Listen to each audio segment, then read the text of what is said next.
This might be a hot take, but one of these things is not like the other. So there's a lot of talk that The Last of Us Season 2 is getting praised as a Game of Thrones predecessor, especially after the, spoiler alert, death of Joel. I would like to counter that there is a big difference between the death of Joel and all of the deaths in Game of Thrones. The first being that while these novels are very popular, a lot of people that watch Game of Thrones did not read the novels until they started watching the show. That's not really the case here with The Last of Us.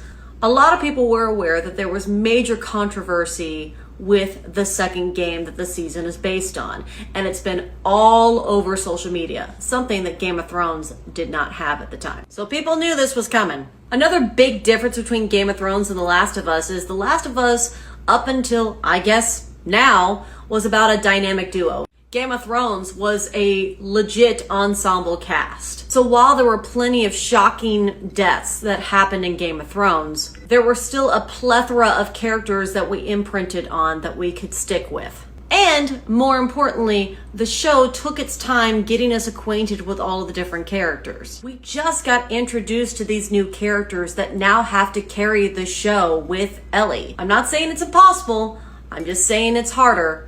Especially when one of them just took out the title character. But that's just what I think. What do you think? Spill the tea. Let me know.